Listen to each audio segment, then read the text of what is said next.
And I think people trying to go in and buy the dips or kind of getting so caught up in seeing the up and downs. I think they just need to sit back and like log out of the Charles Schwab account and turn off CNBC. No offense, not to get political, but I don't want Tim Walz, the JV varsity coach for the high school football team, managing the American economy. Tim Walz managing the American economy is the same thing as Tim Walz doing my heart surgery. When you hold a gold coin in your hand, it's not a currency tool. You don't owe anybody anything, and it has value. I don't recommend owning 100% gold and you're, stuffing it into walls or doing cutouts in your drywall and then patching it. Yeah, it's uninsurable. It's uninsurable. Yeah. You can't, the risk can't be quantified. Welcome to another episode of the CashFlow Quest. We got a special guest, Indie girl. My little Aussie Shepherd wanted in on today's show, and we have some fun topics to cover. I'll lay it out for you. We're just going to cover 3 main topics, and it'll probably take us some time because we have differing opinions / backgrounds, and it'll be fun. And so the first talking point is noise in the markets and kind of what we think as real estate investors. Also, I'd say uncorrelated real estate investors. Second is gold. And then I'm going to throw the wild card at you guys, which is housing supply and foot traffic or moving traffic and where people are going. Because I feel like that kind of cuts through the noise. So that'll be our third topic. And we can do a little Grok or ChatGPT research on that one too. But all right, so let's jump in. So we're going to bring in our Wall Street analyst. Ben Schuster. To kick off, I'd say the mainstream noise of what's happening with the tariff fear and this and that. I'd like you to paint the picture from the Wall Street side and kind of why you think people are so fear, driven or prone right now. I think it's very kind of you to call me the Wall Street expert. I'm the furthest thing from that, but I think what's important right now is like uncertainty. So markets need certainty. So regardless of what direction the new administration or the Trump administration goes, markets just really like to have a path.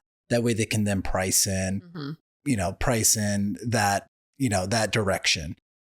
So what they don't have right now is certainty, particularly around the tariffs. And so you're seeing huge swings up and down in the market in a given day. And you're also seeing a lot of volatility, not only across stocks, but across the treasury yield. But in particular, if you just look at the 10-year treasury, it's swinging pretty dramatically. And you can't really pin that to say what's going on with the dollar or what's going on in the equities market, which the decoupling of treasuries to stocks, they usually had kind of a negative correlation. Stocks went up and bond prices went down or bond yields went up, right? Because that inverse correlation there. That's been kind of broken for some time now. I think with just the introduction of quantitative easing back after the 2008 financial crisis and just some of the Fed manipulation across the yield curve through different maneuvers that they have. So generally speaking, you had a 60-40 portfolio and that would help that bonds would help kind of hedge and give you a balanced overall return as things went up and down. It's been broken a long time. But one of the other things that has just been a standard, I would say, metric, like when you kind of go into, econ 101 or, finance 101 is like generally when the dollar weakens, treasury yields go down or, bond prices go up. That's now even decoupling. And so even just looking at like the dollar has been weakening primarily recently from the Fed or from Trump's comments on firing Jerome Powell, because that uncertainty around the Fed's independence, the Federal Reserve is not a, it's a quasi government entity, but it's independent of kind of, it's an independent governing board, right? And it's independent of any kind of political pressure. And so with Trump making that comment, you saw the dollar weaken, and then you even saw bond yields rise, and then you saw the market sell off pretty dramatically. Trump said, if I wanted Jay Powell out, he'd be out of there fast. Yeah. And so he's reversed on that. And so the market's up today. And so today's the 23rd when we're recording. So last night on the 22nd, he came out and basically said that he tapered down all the comments. Like, I have no plans on firing Jerome. I think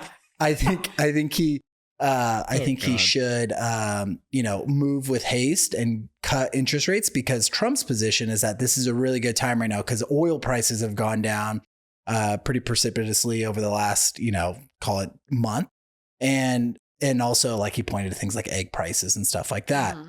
So the ECB, and I won't go on this tantrum, but like, if you're asking me kind of what the things that I'm looking at are kind of hearing, like the ECB has already started to cut rates, and they've been cutting rates. So he's looking at us like we're getting behind the curve. And there's a lot of other like folks out there that are saying that, yes, the Fed needs to kind of act proactively and start to cut rates. But the Fed is very worried that they don't know what's going on with the tariffs. And if that causes inflation, then they're really stuck in a really tough corner, because they cannot cut rates if inflation persists, because then you get into a world of stagflation where you go into a recession and you have minimal growth. So GDP drops off, and then you have high inflation. That's like the worst combination you can have. You wouldn't have any tools, right? To reduce interest rates or let credit kind of flow when you need it to. Exactly. I mean, you start printing a bunch of money, but then what happens if you lose control and inflation keeps going? And then, so all that being said, I think a lot of this right now is just noise.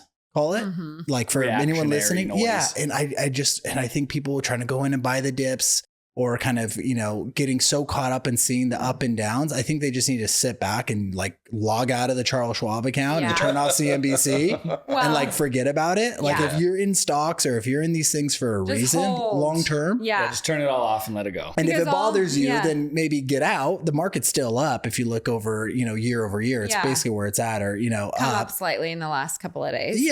Then sell. You've had a good run and invest in something that maybe we'll talk about later, where you don't feel all this anxiety, right? Around your, around your net worth going up and down every single day. Yeah. And I think we've all talked about this in the past too, where like when a market is uncertain, it causes people to make like harsh, rash decisions. They're just like out of fear or out of uncertainty. It causes people to kind of make these decisions that maybe they wouldn't otherwise make if there was more. So the tariffs and all of the chaos in the market right now, I think is just very unsettling for a lot of people. I feel like also there was all of this confusion on what's Trump going to do, but he's acted pretty level-headed. There was kind of two thoughts going on. We had Howard Lutnick, who was saying, we're going to really reshore all of the jobs to America and do huge tariffs. And that was really the big concern. And I actually thought they were going to go off the cliff with it, because I watched that Bob Leitzer interview, and he was saying how important it was to do. So I had these two people in the administration saying that. But then Scott Bessent on the left-hand side was going, hey, keep cool. Do not do reactionary reciprocal tariffs. Everything's going to go good. So then we see, like, I think it was like Wednesday the 9th, where everything just dropped and you were like, what's going to happen? And then at noon, he said, hey, we're not going to go through with that. We're going to ease off. We're just going to maintain the 10% tariff.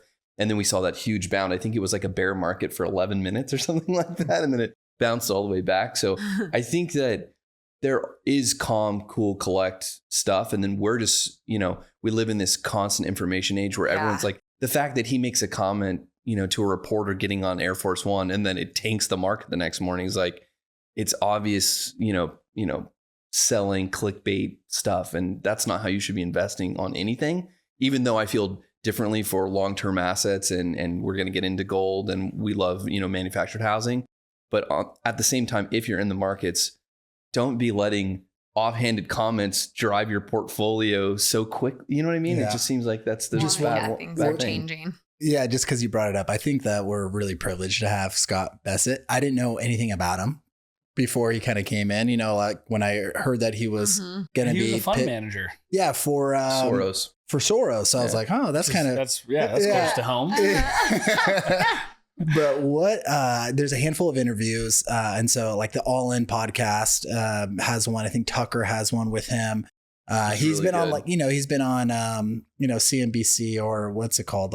Sunday morning, the big political shows.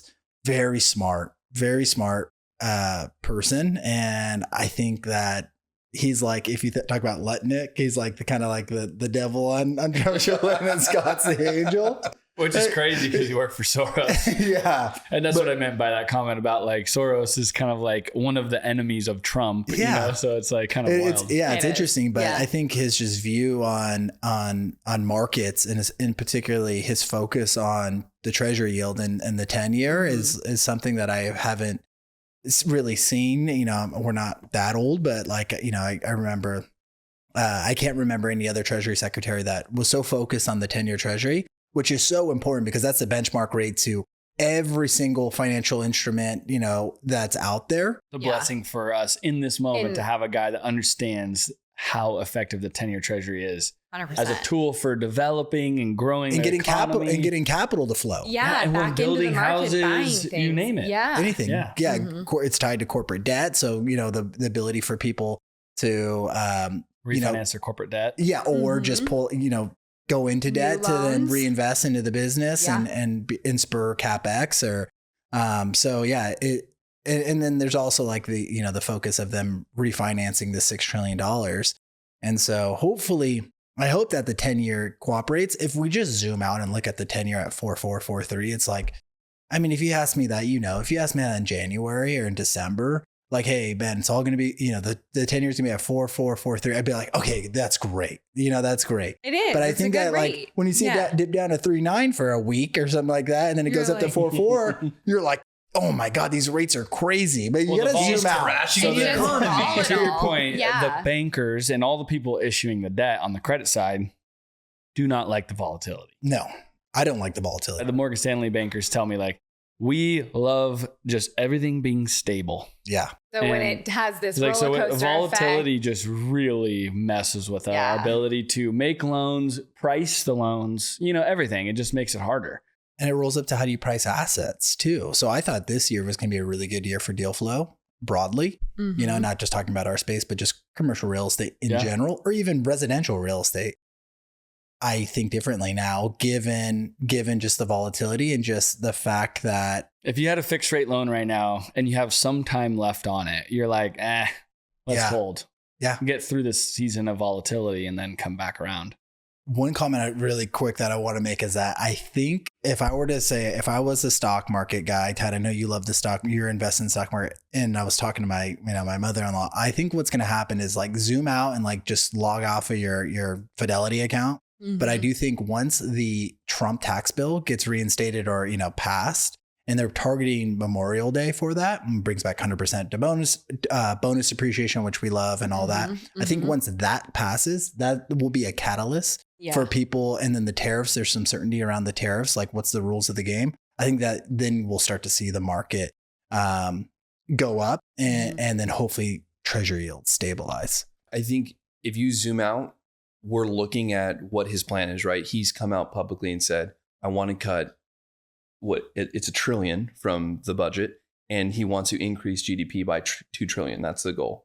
And I think we're dealing with the mayhem that ensues. They're obviously cutting all these different government programs. And so we're seeing all these different news stories that are saying this and saying that. But the big picture is he's trying to like boost the economy through the roof. And that's what the long-term gain is. I think that he's going to achieve it too. And I think right now we're dealing with the volatility because they're raising tariffs. You know, Scott Besson on Tucker said that it's going to raise 300 to 600 billion a year in revenue from the tariffs. And so if your goal is 1 to 2 trillion, they're looking for these areas where they can make these big gains. I think we're going to see it in the energy sector with them, you know, obviously trying to become the #1 exporter of oil in the world and all these different things. Yeah, and then the argument there, like on the other side of that, just to play devil's advocate, is that because of this tax bill, we're going to lose so much revenue, which will increase the deficit, increase just the amount of debt that we have, and so that's the counter argument to what you're saying on the tariffs. And I'm not saying that I believe one way or the other, but just so listeners who are listening, it's like, hey, we don't just sit in a silo. No, 100%. And I actually, you know, I feel like I'm not one of those people who unfollows people that have different political opinions than I do. And I actually send DMs every once in a while and ask them, hey, what are your thoughts on this? Why do you feel this way? What's your opinion on it? And that is the exact answer I got. Well, why are they giving all these tax cuts? And the way I look at it is, if you were going out of business and your goal is to revitalize your business, would it make sense to have a sale for your biggest customers? right? That's what they're trying to do. They want to kickstart the economy. So by cutting taxes for all these large corporations and large, labor providers, they're basically providing more people with because what's going to happen if we get our corporate taxes cut, we're going to hire more. Yeah. We're going to buy more deals. We're going to have more free capital. We're going to be working. Incentivize you to grow here. Exactly. This has already been proven. This isn't, I don't think it's up for debate. The other thing is when they're looking at the tax revenue, they're using stagnant numbers. They're basically saying, hey, if we cut this is the long term, it's going to cut this much money from the economy, but they're not counting for any of the gains that are going to come from it. So it's a really an odd way to look at it. It's kind of like when we're looking at budgets and financials and we look at a net operating loss on a deal, but we don't look at making all of the home sales and increase in revenue from targets that we've set. Mm-hmm. And so I feel like it's kind of a cheap way to go, oh, well, they're going to cut the taxes. Who cares about cutting the taxes? Think about all the jobs that we're going to be creating, all the money that's going to be getting brought in, and like tariffs alone are going to be making $300 to $600 billion a year. And then the tax bill, it's not like we're actually cutting it from where it's at. It's just keeping it to where it was, and the only other introduction is like no tax on tips, which is like a drop in the bucket. Well, and the depreciation thing, we love it because of the space we're in. But also if you're a business like Caterpillar or anything that's massive in building equipment and then selling equipment to businesses, aviation, same thing. The airlines can go buy new planes and write off the purchase price year one. That keeps the velocity of money rolling, baby. Yes. And so then the all of the big equipment providers or builders, manufacturers have to then continue to employ and design and improve. It just keeps the machine. I feel like right now we're in a tuning phase of the engine. Mm-hmm. And it's but it's different and it sounds a little different and it feels a little different. Mm-hmm. And so everyone's kind of getting freaked out by it. But it's really just a little bit of a change in the harmonics. It's not like we're not rebuilding the whole thing. We're just tuning. Yeah. I feel like where we're at, if you like cars, because we're talking about tuning the engine, it's like you just popped the hood, dropped a turbo and a chip on, and it's the first run, right? Like things are going to break. The dyno's going to be all off. Like you're going to have to figure it out. What's going on with this? That's what we're seeing, right? They're like, it's funny. I watched an interview. I think it was Ben Shapiro. And when they were talking about all the Doge cuts, he goes, just watch. What's going to happen is unintentionally things that are important to people are going to get cut in this process. And those are going to be the news stories. And you see them all the time, right? Like that's really what's driving the news. Cancer research at Harvard's getting cut because they're holding Harvard to, use their own multi-billion-dollar endowment. And just like that's what's happening. But I don't think Trump or anyone in that office is like, we're going to cut cancer research. They're like, we need to cut government funding everywhere. The waste. So a couple of things break along the way, Just because you brought up Harvard, I just was listening to this podcast this morning and this is a fascinating stat. So, NIH, it's like the National Institute of Health. That's how most people get their funding for research. Mm-hmm. So I guess, if you're Harvard and you go apply for this grant, they're essentially grants from the government and you get this $3 million grant, right? So then the government gives you this $3 million grant for say cancer research. And then I guess these, these institutions, these essentially schools, colleges, then bill back to the government for admin costs that it costs to go through that grant process. And for Harvard, it's 67%. So that is on top of the 3 million. So think about how much waste that is. That is incredible. So, hey, I'm going to give you money. I'm going to give you a grant. It's like, I think about it from a scholarship, right? It's like some kid in need, like me, I got a scholarship when I was young. It's like, okay, here's a $5,000 scholarship for you to go to school. That's awesome. By the way, I calculated it was 10 hours of my time. So here's a bill for $500 to pay me for applying for your scholarship. That's crazy. It's just things like that would have never come out. I would have never have heard of that had not all these probes. The government paid for the grant or whatever it was. It's a standard practice. Yeah. So and then Harvard billed back their time. Correct. And the government paid them for the additional time to apply for the money. Yeah. They're called administrative costs. So it's like a double whammy. Yes. Yeah. Yeah. So you get penalized. It's not a $3 million grant. It's like almost a $5 or $6 million grant. Yeah. And I guess they're broke. Yeah, I guess across the industry, it's like 30%, but Harvard has the highest admin cost, which is 67%. Yeah. It's uncomfortable. I feel like if you aren't in the financial world or you're not in the game, if you're a teacher or a nurse or whoever, and you're just kind of working in our civilization, and you don't realize how the real world works, it offends you when some of these luxuries are being taken away. And I think the big thing to drive home to people when I'm having this conversation, I don't want to get too, super into politics, but if the American economy fails, which it would have if we just continue giving everyone that we meet money as much as we can on debt. Yeah. If the American economy fails, we go to war. That's what's going to happen, right? Because things aren't going to work. Things aren't going to operate. We're not going to be paying debt back. Other countries are going to see that we've become weak. There's going to be communication breakdown, and we're going to go to war. And so people are upset about their goodies, like, national park rangers being cut and, funding for KPBS or whatever it is, right? There's unlimited things. But if you really sit down and think about it, your family's safety is like the utmost priority. And that's really what's happening. I mean, it's like, if you if we don't, I think one of the big things is that you onshore all of the manufacturing of all of our drugs that are like needed baseline necessities, and they're built in China. Yeah. It's like, that's a problem. Yeah. Just if you go build like the most important things to sustain life, health, and Medicare, just in general, medical things that you are required, you do it here. Yeah. And then same, like you want to build our defense and our weapons, and you just go down the line of things you need. You want to have that here. And it doesn't have to be everything. No, but the baseline. Exactly. You should at least have your baseline covered. But if you had like another pandemic or like war, it's like, can we produce any steel? Like, right? Like say, or no, we get that from the people we're fighting. Exactly. Like that's a problem. Yeah, it is. Yeah. The other kind of, I know we're kind of now not talking as much like, finance or like the markets, but this is fascinating as well. So student loan repayments. So they came out 2 days ago. Yeah. What happened with that? So they came out yesterday or 2 days ago, and they effectively said that everyone that's in forbearance, like you're going to need to pay or you're going to go to collections, like as simple as possible, right? Like there's no, simple. Yeah. Okay. Exactly. Because, and there's a stat that was like only like 33% of loan payments are actually like current. The rest are defaulted. Oh my God. Right.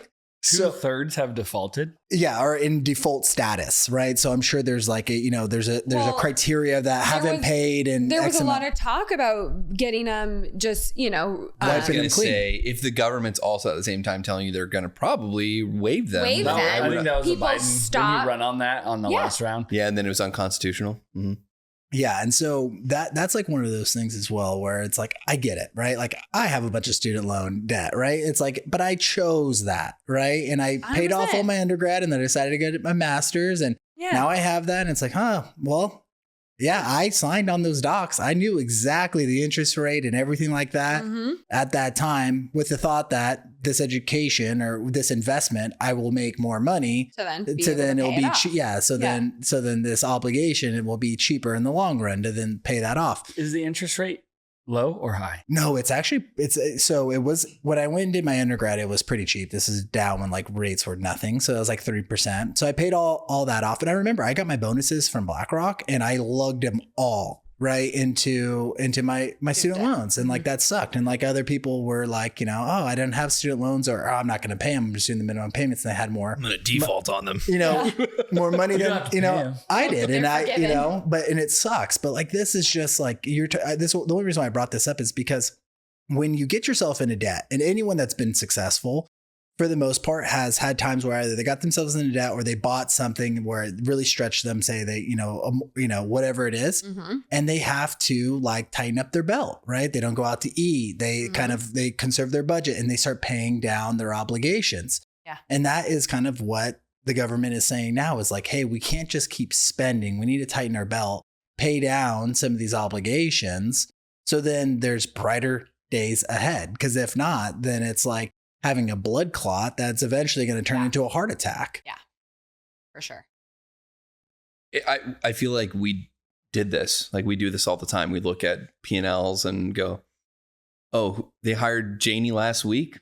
She fired. Like we can't afford her, hey, stop buying the printer paper. Like, don't get this. Okay, we're going to lower our advertising stuff. All right, what are our inventory for sale? We need to do this, and this to sell them, increase net operating income. Like, this is just standard business. And people who are not in the business world, it's like, they did what? They're stopping this. And then also we have this whole like media wing that's just like pumping out bad, like anything. Yesterday, we were just talking about this. Yesterday, the number one thing trending on Twitter was Great Depression. But then the following day, the market's up 6% or whatever, So it's like. Well, and I always think that, especially the media is pushing one piece at a time. And like, to your point, you're getting bits and pieces of it. You're not getting the full picture. So like, especially if somebody's not in this business realm or not looking at P&Ls like we do often in our business, like you kind of don't understand if you're not getting the whole picture, right? And one particular point is like, wait, what?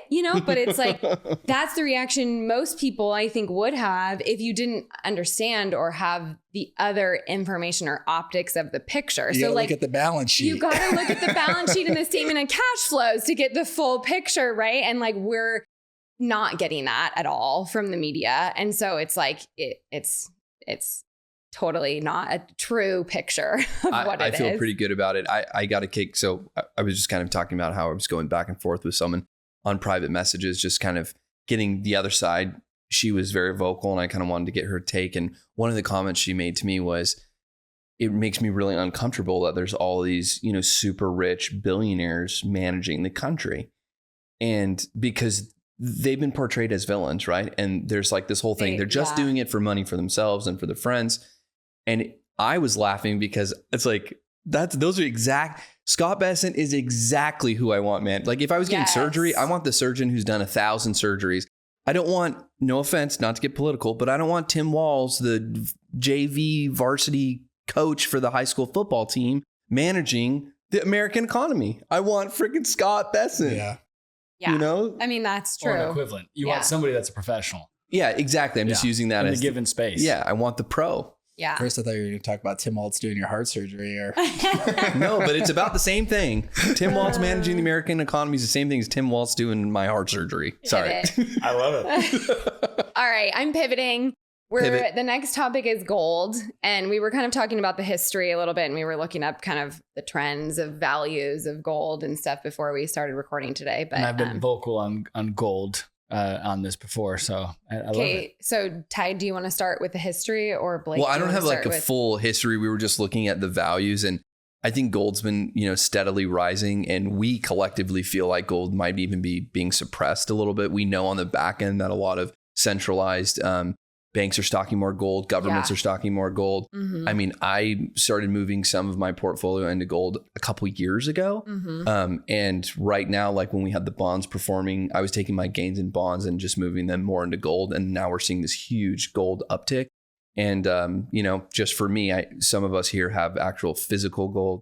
I have gold ETF. And then I also invest in refineries and funds that have the, production of gold. Mm-hmm. But I just feel like it's decoupled and it's something that's, you just know it's going to make gains, even if it's not like making these huge swings. But I'm not a day trader, right?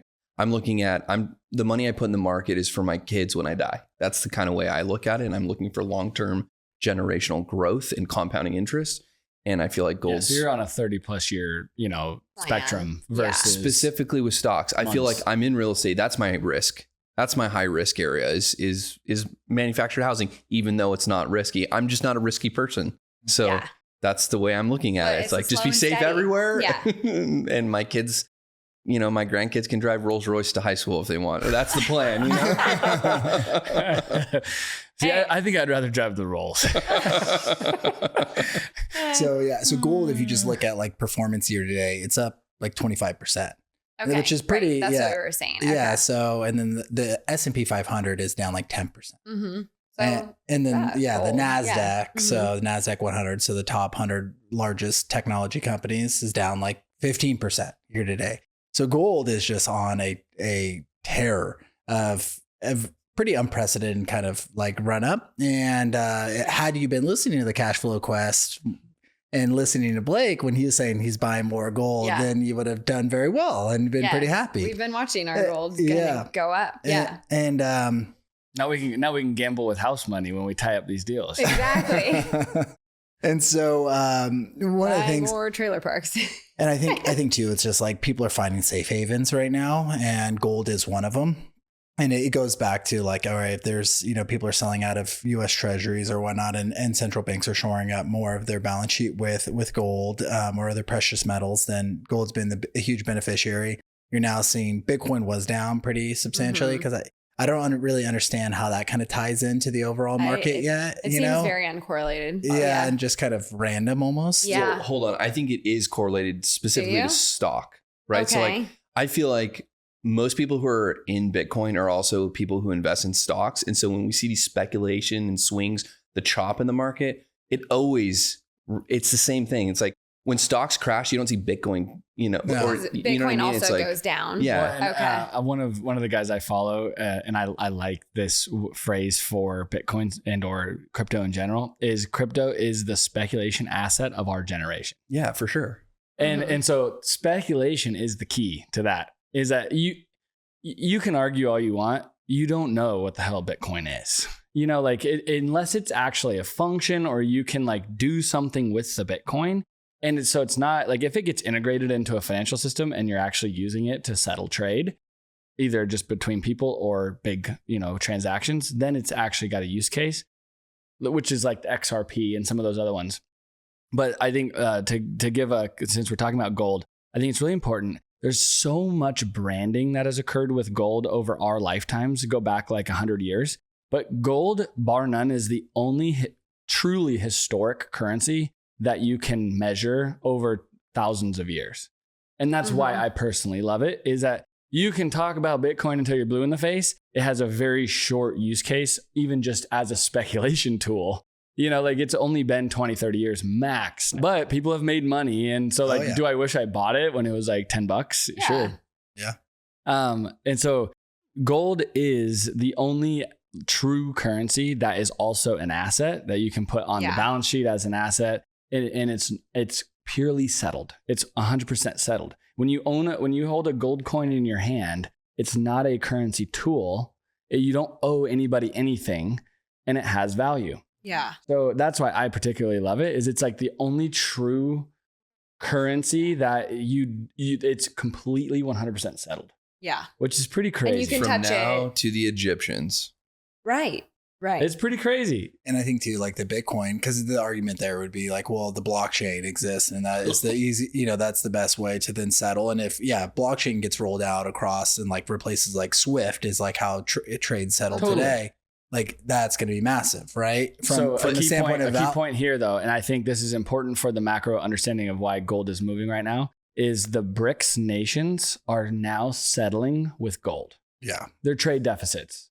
They're already doing it. And then they have agreed upon locations to store the gold that's trued up and put into custody, like a trust almost, like almost like an escrow settling. Yeah. In Singapore and I think Beijing, and then I think there's a few more, but they're like agreed upon settling up points of storing in vaults the gold that is then settling the trade deficits outside of Swift. Yeah. And that's I think that's the big change that's occurring. Also, I've said it before, but it's now a tier 1 asset, clear as day, which is like, I think dollars and gold. And then there's only like maybe one more. So, it's right up there with the most kind of. And diamonds are out. Diamonds? I think diamonds are out with the lab well, it's not diamonds, nobody's settling massive trade with diamonds. I've never heard of that. But one thing too, like, which is like cyber threats, right? Like the blockchain or whatever it is, right? I don't think we know enough about blockchain. I think it's hackable. And how many different coins are using the blockchain? Like Bitcoin's just one of, there's so many different blockchains. Well, and then so you do, with in general in crypto, the other back end issue, unless you own that USB chip that you've stored that code on and it's offline, all of the main, what's the main hub that you were talking about? Coinbase. All of those can be hacked. So if you have crypto, the bases and the wallets that are online can be hacked. So there's just all this different risk. Now, gold has the same issue. I'll actually tell a fun story about gold. My dad had a friend that was building a custom house and he was a gold bug, through and through. He had sold his business. He converted all of his dollars that he got from the sale of his business to gold. And then he basically sipped on like maybe a coin or two a month he would sell this is back in the 70s. And so he built a custom home. He built himself a vault in the home, but he didn't do it himself physically, 100% himself. He had a couple of guys come in that were masons and help him build this vault. Well, long story short, he moves into the house. He puts all of his gold in his personal vault, and the mason built himself a knockout. Wow. Couple of blocks, and ended up penetrating, knocking out when he was out of town. The guy basically cased him for a while. He was his guy that he knew too.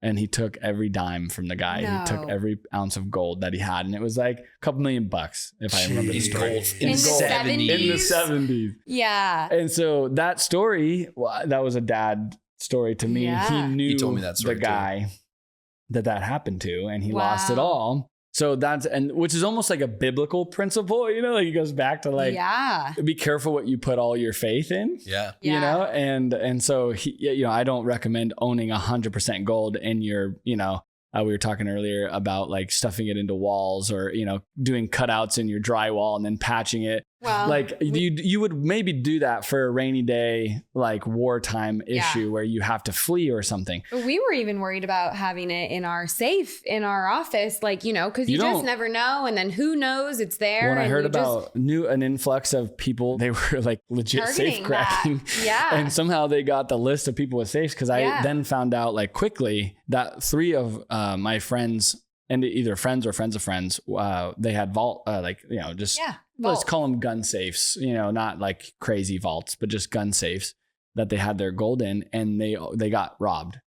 Their safes got cleaned out. Mm-hmm. And so, we've come up with a solution where you have a vault company and you have insurance as well. Cause if you don't know, you cannot insure gold in your house. Like if you have possession of it, you cannot insure it. And if it's in your own safe, it's uninsurable. It's uninsurable. Yeah. You can't, like the risk can't be quantified. But if you go to a legit vault company, you can buy insurance and it's super cheap because that vault company has like the highest security rating that the insurance providers can measure that risk against. So let's put out to the internet, the comfort communities management offices do not store blocks of gold. They're in a vault that's offsite and that's insured. And guarded by gun-toting gangsters. Yeah. The only gold and silver in our office is used in the chips and the computers we use to manage my wedding ring.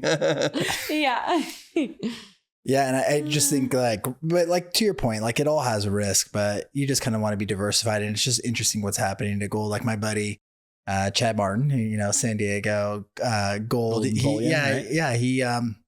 was texting him yesterday. I was like, "How's business?" He's like, "I'm so busy, I don't even have time to spend money." So it's because it's just like it's gone up pretty dramatically, and I think that it probably will continue through the year. So I think if anyone's listening, it's like, what should I do with my money? Well, mobile home parks and gold. I mean, we've stuck with that for, for a long time, and it's continues to do well. And you could do well in other sectors too. It's just like, what's your risk tolerance? It always goes back to what do you want to stomach? And if this volatility like bothers you, then that's like a key indicator that you need to reevaluate your portfolio and start allocating money in different places. If we're talking numbers, my goal is to get 10% of my net worth in gold. So that's what I'm trying to do with my portfolio. That's across the board rule of thumb from all my gold bug guys too, So interesting. All right. Well, let's move on then. The next thing that I think is the critical piece of this, if you were to settle the noise, media being noise for sure. Also, I was going to say on media, they're in the business of selling information. So just know that they're in the business. So basically piss you off or make you feel happy. Selling One viewership. They want eyeballs, right? They need eyeballs. And so if you understand that, like they're basically an ad company, they're just looking for exposure. And then the other one is with gold is now you understand like that it's going to be an asset that everyone goes to.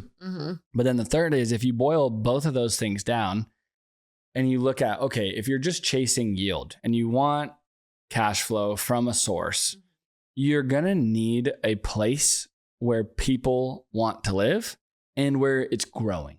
Because in order for the values to be appreciate is you need rent growth. It can be over the long haul, but the quickest way to get rent growth and sooner, and bigger percentage growth is to have a population influx. And so if you just keep it really simple, I think that that's like one of our core beliefs as an investment company. Yeah. Is we buy in markets that are growing for all the right reasons. They're good. They're friendly to business. They're friendly to raise families. You name it. It's just like, you get it. You go there, you actually put your feet on the ground, you run around, you go to the stores, you talk to people selling brand new homes that are for sale, and you see what's going on. Yeah. Well, when you go to Phoenix right now and you go to Dallas and then all the submarkets of each, They're you thriving. can feel it. And then there's a few more, I'm sure. And so I looked up the top growing cities, the top 3.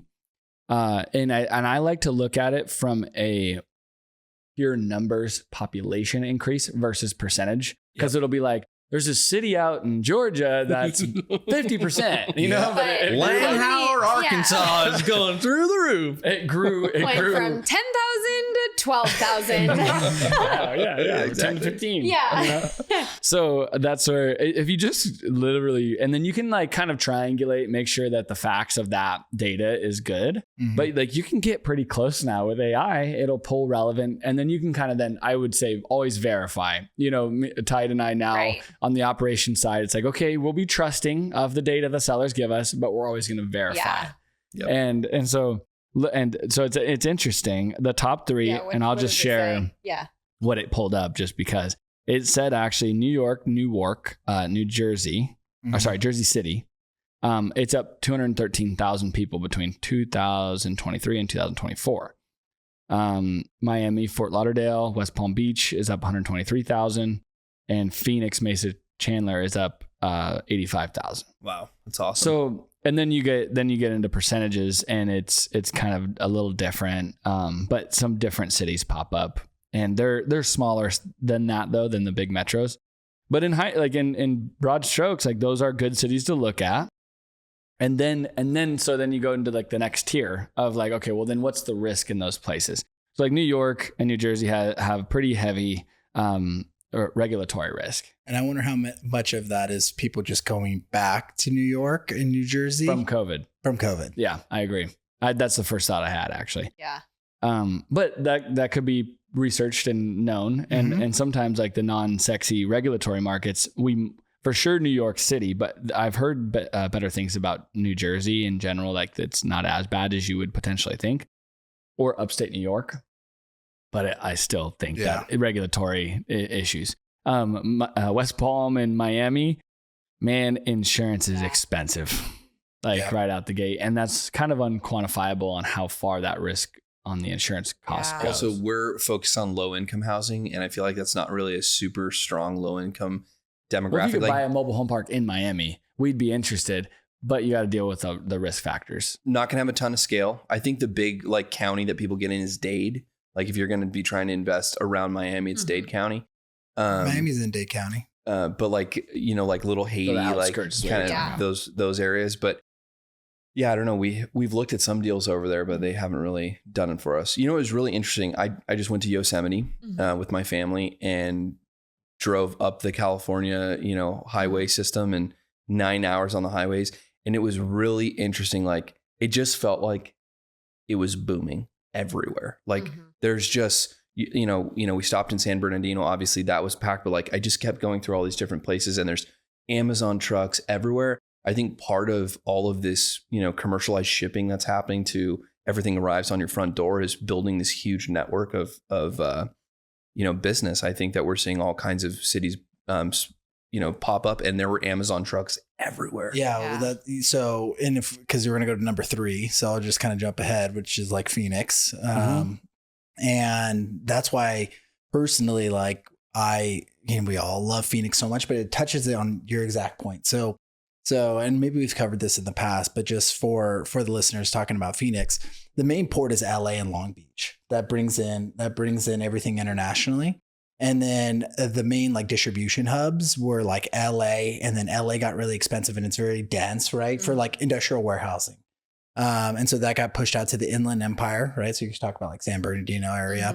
So the IE area, that got pretty expensive. And then now there's some regulatory concerns about building new industrial there. They're kind of now fighting back, City Hall and so forth. And so then it got pushed out to Phoenix, where Phoenix You can get like 50 to like 75% per square foot for rent, which is pretty cheap compared to like LA. It's like $2.50. Inland Empire, you're like pushing close to $2, but maybe like $1.75.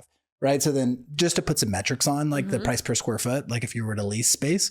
And then so everything's moved out to Phoenix. And so that 303 corridor has just boomed. It was all farmland in 2017. They built that corridor. Yep. And now you drive down it and it's incredible, that West Valley. And that's why I just like, when I was at BlackRock, I managed some properties out there. So I just studied that market, that industrial market. And then when I came on the other side with you guys, and you guys were really in Phoenix, I'm like, workforce housing in Phoenix, like this plays into the major demographic tailwinds that are happening, because I used to walk those properties and there's hundreds and hundreds of people working, forklift drivers, you know, like, things that maybe down the line, let's call it 30 years, maybe robotics replaces.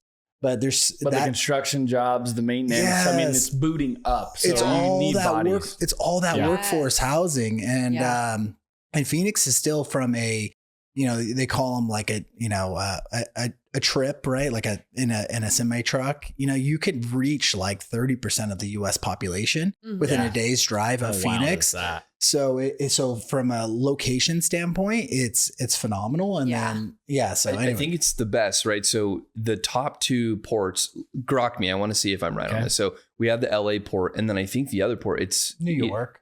No, I think it's either in Texas or Florida. I think it's Houston though, is what is coming to mind. I think you can hit both of those within one tank of gas from Phoenix. I think you can hit. I think you can make LA it there, like for sure, and you can hit Houston. I think you can get pretty close to one of those big ports.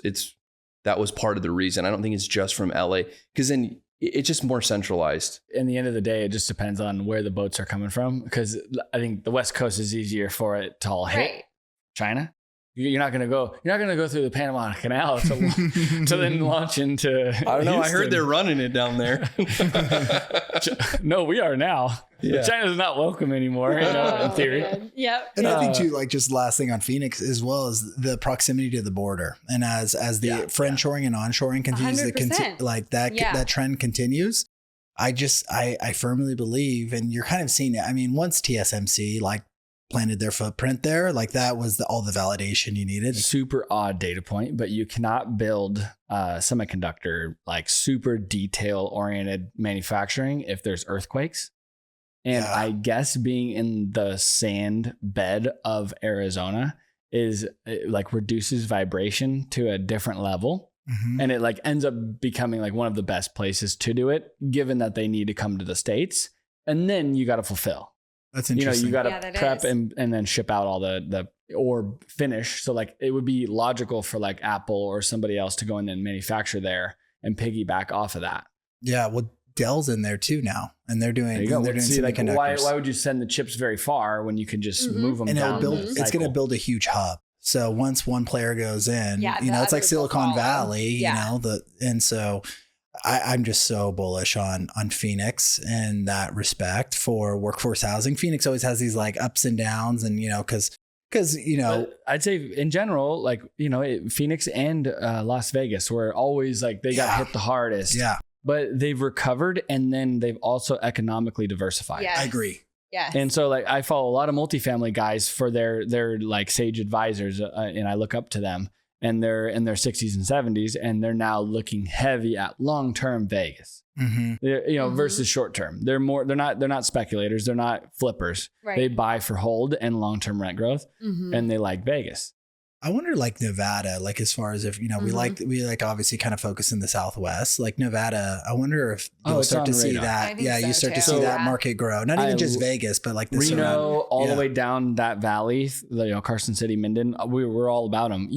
I'd say want to focus in specifically Las Vegas. We've owned properties there. You want to be a little bit higher quality in that there's actually a law you have to accept cash. So if you go into lower end properties, the accepting cash and all that is a management nightmare. Yeah. I can imagine. So that mixed with, I'd say just an overview, kind of the quality of the assets that we're trying to groom now is leans towards 3+ star in Vegas out of 5. And then But like Reno, and then down that valley, Henderson. Those are all great markets. Henderson's sort of Vegas.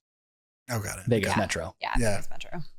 So yeah, and then you keep going from there. But yeah, when you boil it down, you got so where were we going with the shipping ports comment? Well, I just looked at it. It looks like if they're following the rules, because they're required to take breaks, if they have a team of two, a truck can make it on one tank of gas to Houston from Phoenix. If they have two people driving, it's an 18-hour trip for a semi. Which isn't that far for So you're saying they can fulfill into Texas too? That's what I'm getting at is like if you're, think about it, if you're a shipping company and you're trying to hit both sides, where would you want it? Phoenix is a great hub. I was just on a trip and we saw all these Amazon trucks, we saw all these booms, and we're talking about the growth in Phoenix. Yeah. All these fulfillment centers, what a great hub. You can hit both sides of America, basically. You can have shipping containers from the Gulf delivering things, and then they hit Phoenix, and the next day it's on the West Coast. The West Coast, though, it dwarfs that, though, because it's coming from Asia. Fine. It's so China. Right. So then Phoenix is, because you can't drive from LA to New York. So I get it. They're going to hub up from, let's say, like all these goods, Amazon, all these products that are made in China still. Mm-hmm. And then they go to Phoenix to be hubbed up, and then they go from there out to the rest of the it's a good centralized distribution location. Part of why it's there. Yuma buddy called me, and he was saying that Elon specifically, I don't know if it's SpaceX or Tesla or what, but he bought a big chunk of property in Yuma. So we could fact check this because I haven't. But and then and Amazon bought a big chunk of property in Yuma, and it's all because nobody wants to be in California. So Yuma is going to become another reorganization for fulfillment, because it's right on the border of California. So then you could basically do like semi-truck fulfillment from Phoenix or LA, and Yuma is going to also become a distribution hub. They're also, I don't know if you noticed, but when you go on the 95, they're widening it. Yeah, I noticed and that. And they're trying to drive all the truck traffic to the 10. So they're actually improving the 95. Road infrastructure to spread out the truck traffic and keep them more effectively. The 8, the highway. Yeah, they don't want them to go through the 8 and then up to LA. Right. When you can just now go straight north in Arizona still, and then hit the 10. Yeah. So they're spending some money. Arizona DOT, the Arizona Department of Transportation, I think is workable. Yeah. And so that's the other side of it, is like you have a government that is willing to play with the growth, and versus all the guys that are leaving, big time from California. Yeah, they're smart about it because it's going to drive in a ton of tax dollars, new residents, and so forth. And so, I think California is going to realize, and I think it's already has realized how much investment they're starting to lose, and that innovation as well, because of just how hard it is to be a business owner and operate in California. We love living here. We pay the sunshine tax. I know. It's amazing. We don't plan to leave, but in terms of where we're investing our dollars, like we don't invest in California. Yeah. Besides our primary residences and so forth. But I agree. I just think that more like if we just put like an overarching theme on like today's conversation is like things are pretty good. Like in the economy, the consumer, inflation isn't going crazy. Exactly. And there's a lot of noise, and just kind of, disregard the noise and look at like where things are moving and allocate your capital accordingly. Right.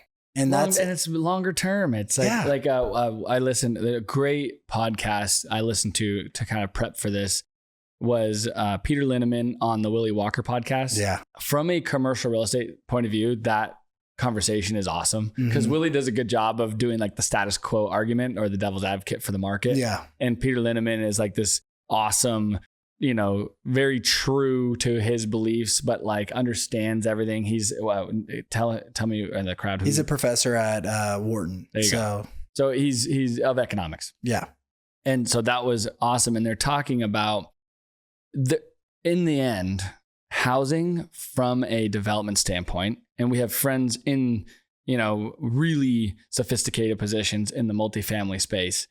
And they're concerned about oversupply in the short period of time, like for the next year or two, with all these apartments coming online. And so we try to follow that.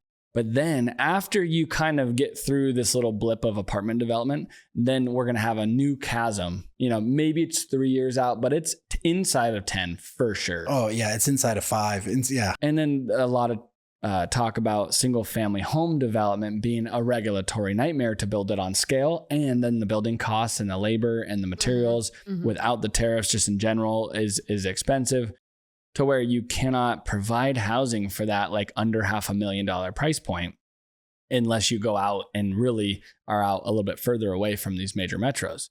And so we have this huge need of housing, single family, but then apartments, because the apartment people are going to save money to then go buy a single family, and we just don't have enough supply. Yep. And so I thought that was a cool wrap up on that whole piece, was that in the end, you should be long in housing. Yes. Residential. Everybody needs a place to live. And quick, easy, simple math. You shouldn't be planning, by today's cap rate or today's market rent, knowing that what the market rent is. You shouldn't be pushing the envelope on and then your whole investment thesis is on the future. You should be focusing on the cash flow today and operating, and then maybe driving into the expense side and trying to operate cleaner, expense loads in general. Yeah. Because at the end of the day, if you're long housing, it's still, even if we get our $1.8 trillion a year deficit under control, we're not going to pay down the debt extremely fast. Most likely it's going to take a decent amount of time, the country's debt. Yeah. And so then the lack of supply on new housing, if you bet long term and you don't underwrite crazy future metrics, you should be really good. I agree. Yeah. You just have to lean into like, what are the big tailwinds that do not get impacted by day to day what Trump says?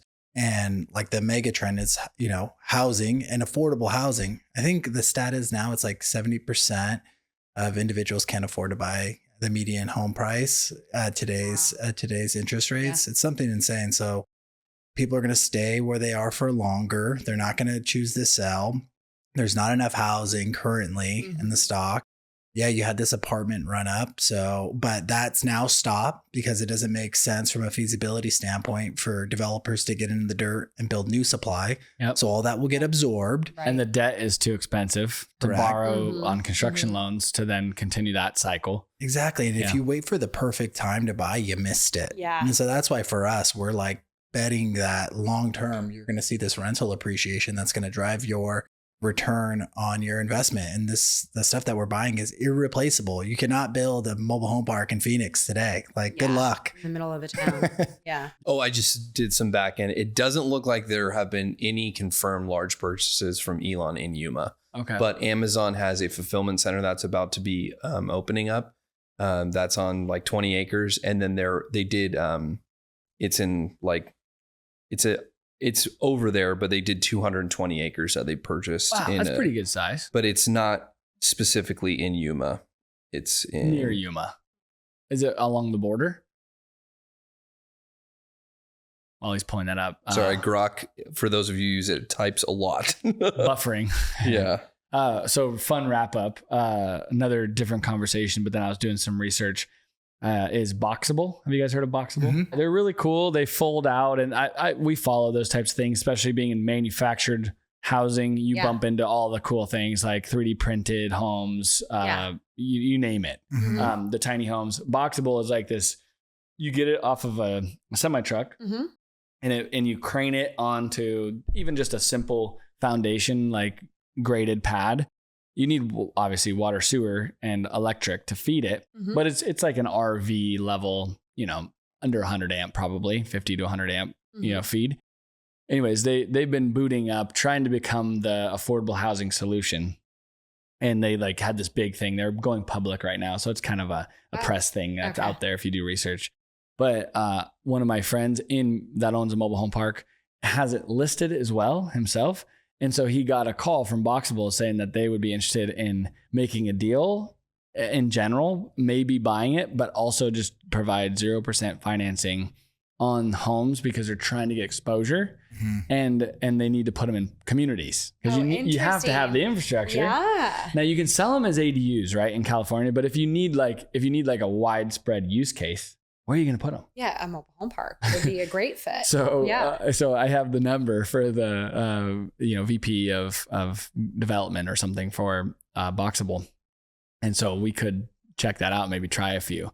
But it's interesting to hear. That'd be cool. That they're like making this big push, I'd love to see the product. Yeah, it's pretty good looking. It's modern styling. They're like 400 square feet. So they're like a park model, but square. Yeah. They're like 17 feet square or something like that. Yeah. Maybe a RV park that we have in Central Phoenix might do pretty well with That's what I was thinking. Yeah. And I think, dude, this is like the best time when like a company that's trying to go public, they're going to give away the business. They need exposure. Yeah. Yeah. So they're like, 0%. I have a voicemail from them that my friend sent me. And it's like, we'll give you the homes at 0% financing, no payments. And then if you ever sell the park, you just have to pay off the principal balance. Oh. What do they cost? Like pretty expensive, aren't they? Yeah. For a park model, basically. What can we buy a park model for? There's 40 to 50. Yeah, probably. I was say, For a base bare bones. Yeah. Obviously, these I'm sure have a little more. You could get to 80 if you really customize it, I'm sure, but it's a little pricey for us. But like a 17-foot square is a little awkward for our communities. Yeah. Right? Also, they're free. We'll try a couple. Yeah. Buy now, pay later. Yeah. I'm all for 0% deals. Are these mortgages adjustable rate mortgages? It was Levine County or Levine Town. That's where they bought 200 acres. Oh, okay. Elon. I'd have to look that up. Yeah. Or No, Amazon. It was Amazon. Oh, Purcell, Amazon. Yeah. Anyways, fun stuff. Yeah. We're innovating real time with you guys and having a lot of fun. So good catching up. Thanks for joining us for another episode of the CashFlow Quest. And think long-term, big picture. I think we're all going to be caught good. Up in the short-term details right now, I think was the theme today. Yes. Yeah. Guns, gold, and trailer parks, baby. Do you want to add a mic drop in there? Yeah. Thanks for watching, guys. Until next time. Cheers. Yeah.